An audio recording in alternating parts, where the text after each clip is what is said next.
All right, y'all. Welcome back. Today I got like a '06 extended cab Silverado in the shop. Customer bought it already lowered, and he's had a couple weeks, and he said it's just really hard to drive.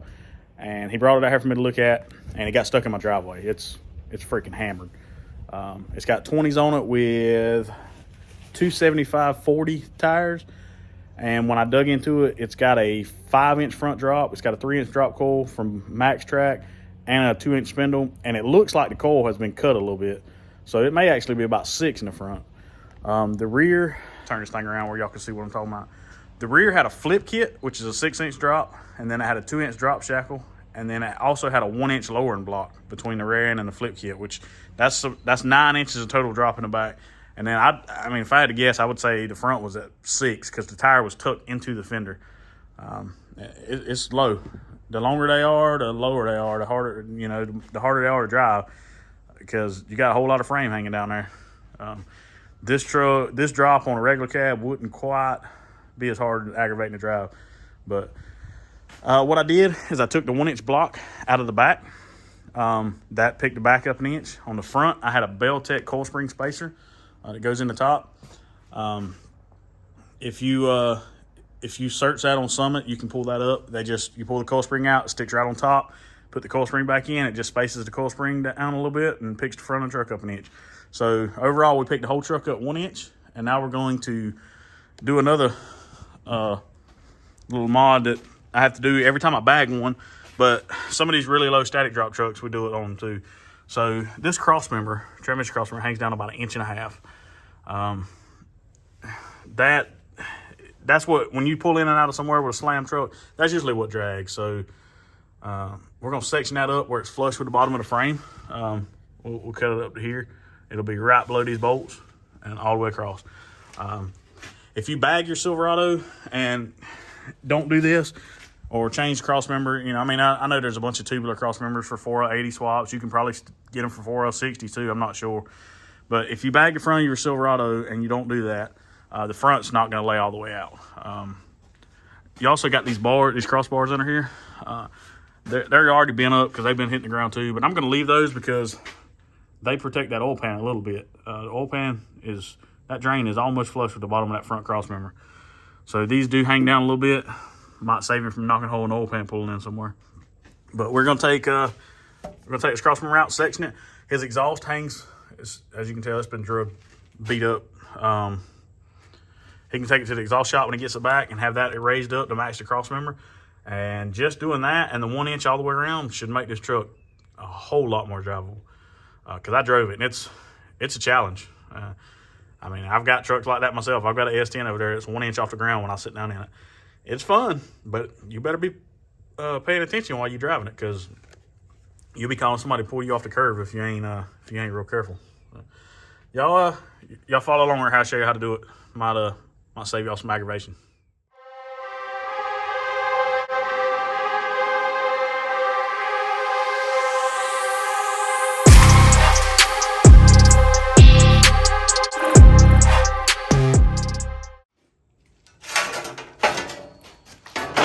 All right, so as you can see, the bottom of this crossmember is boxed. I understand it's stronger that way, but it also drags the ground really bad, as you can see. We're gonna go in and just section this off. I don't ever put anything back in. I've probably done 100 of them like this. Never had any trouble at any of them. If you buy an aftermarket crossmember, like to do a 480E swap, it's usually round tube, but like just a piece of flat plate that bolts to your frame. I can guarantee you that this crossmember, even with the bottom cut off, is still just as strong as those. That's a big old piece of rolled C-channel, and it's got pipe welded in. It can't flex. It literally can't fall out. It's there. So I'm gonna show you how to do it. You can go back and plate yours in if you want to. Ain't nothing says you can't. Just don't forget your hole for your bolt. I don't do that. I'm not going to do that. But I'm going to show you how I do it. You don't have to do it this way, but I'm going to show you how I do it.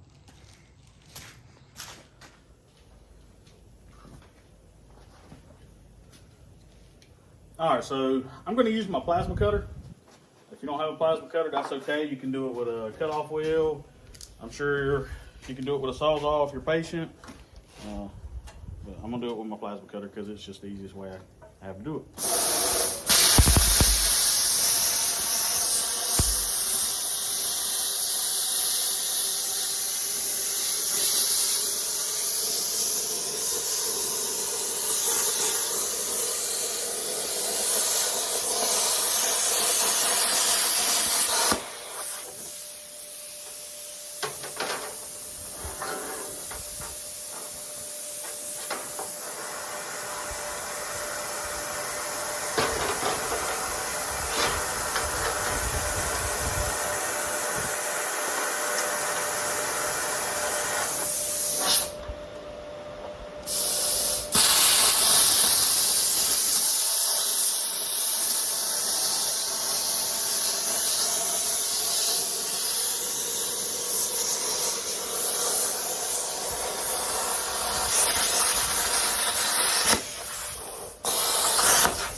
Nice and flat. Take the grinder to it, clean it up, spray a little black paint on it. Ready for the next part.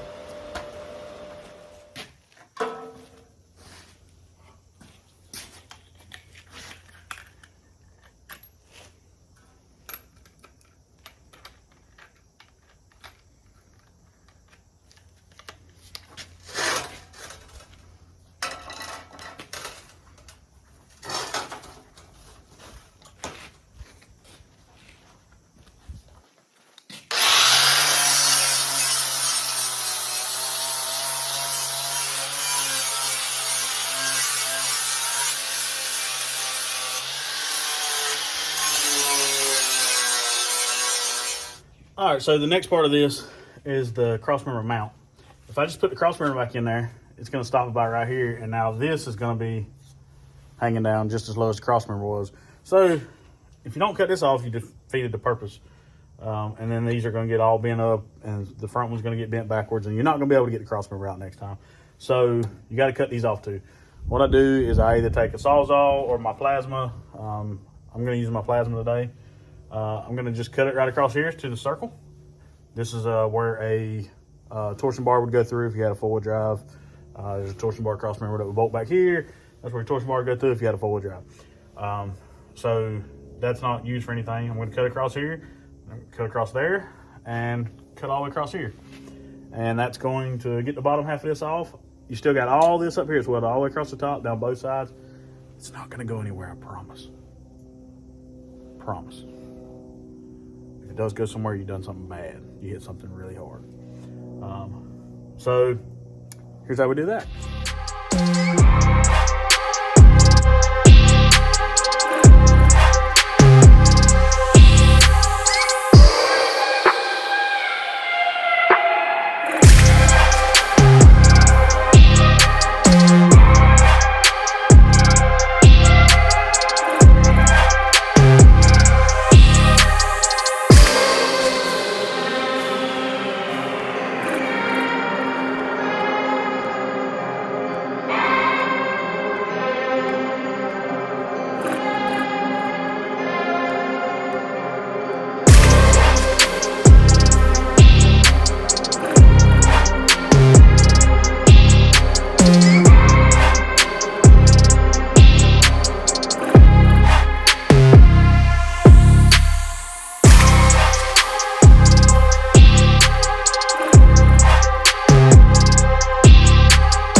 needs a little bit of spray paint.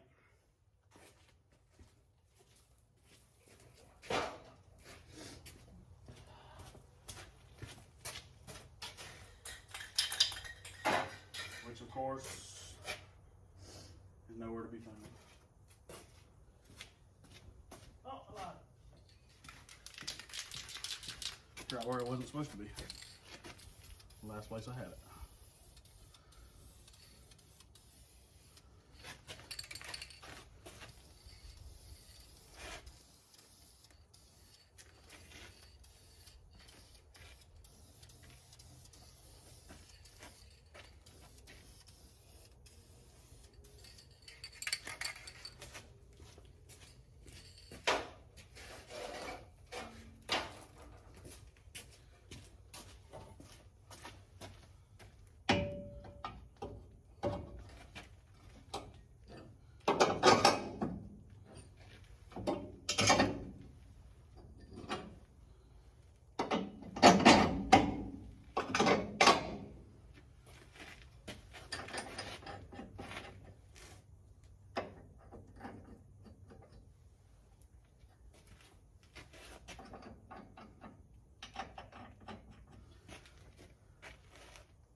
All right, y'all, that's all there is to it.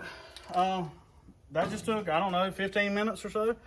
And it took me about 45 minutes to do the front, put the cold spring spacers in, about 10 minutes to do the back. And this truck should be tremendously more drivable. We're about to go find out, though. Thanks for watching.